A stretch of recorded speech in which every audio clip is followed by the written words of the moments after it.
United States President Donald Trump has released material related to the 1963 assassination of former President John F. Kennedy. This move aims to fulfill his campaign promise of increasing transparency regarding the shocking event that took place in Texas.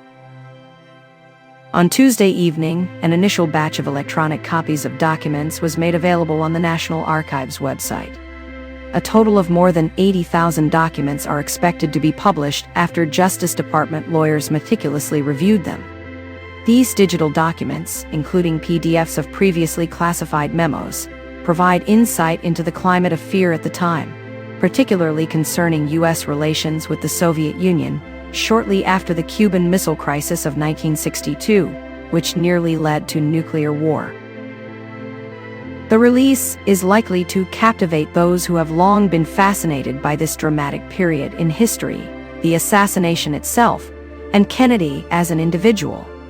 Many of the documents detail the efforts of investigators to learn more about assassin Lee Harvey Oswald's time in the Soviet Union, and to track his movements in the months leading up to Kennedy's assassination in Dallas on November 22, 1963. An initial review of the papers did not reveal any deviations from the central narrative. Robert F. Kennedy Jr., Trump's Secretary of Health and Human Services, and a son of Robert Kennedy and nephew of John F. Kennedy, has previously stated that he believes the Central Intelligence Agency was involved in his uncle's death, an allegation the agency has dismissed as baseless. Kennedy Jr. declined to comment when contacted on Tuesday. Jack Schlossberg, JFK's grandson, expressed on social media that the Trump administration did not inform President Kennedy's family about the release beforehand. Frederick Lojval, a Harvard history professor and author of books including JFK, Coming of Age in the American Century 1917-56, commented via email that the new documents may help complete the picture. He noted, "It's valuable to get all the documentation out, ideally in unredacted form. But I don't expect dramatic new revelations that alter our fundamental understanding of the event." One document labeled Secret was a typed account with handwritten notes from a 1964 interview conducted by a Warren Commission researcher. This researcher questioned Lee Wigren, a CIA employee, about inconsistencies in material provided to the commission by the State Department and the CIA regarding marriages between Soviet women and American men. Oswald was married to a Soviet woman, Marina Oswald, at the time of the shooting. Department of Defense documents from 1963 covered topics related to the Cold War of the early 1960s and U.S. involvement in Latin America, focusing on efforts to counter Cuban leader Fidel Castro's support for communist forces in other countries. The documents suggest that Castro would not provoke a war with the United States or escalate tensions to a level that would seriously endanger his regime.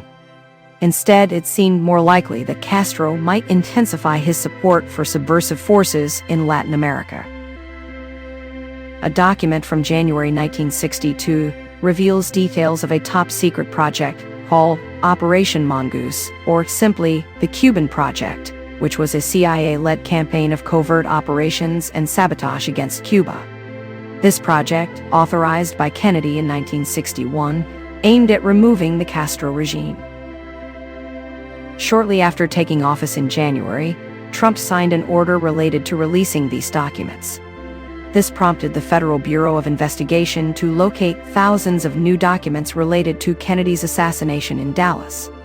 In response to Trump's order, the U.S. Justice Department instructed some of its lawyers who handle sensitive national security matters to urgently review records from the assassination.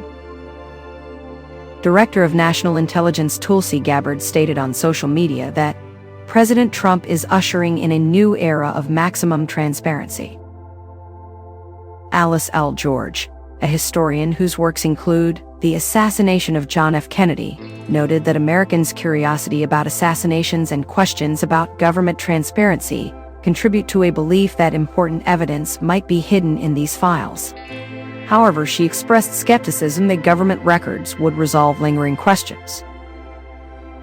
Kennedy's murder has been attributed to a sole gunman, Oswald. The Justice Department and other federal agencies have reaffirmed this conclusion over the decades. Nonetheless, polls indicate that many Americans still believe his death resulted from a conspiracy. Trump has also promised to release documents concerning the assassinations of civil rights leader Martin Luther King Jr. and Senator Robert Kennedy, both killed in 1968. He has allowed more time to develop a plan for those releases.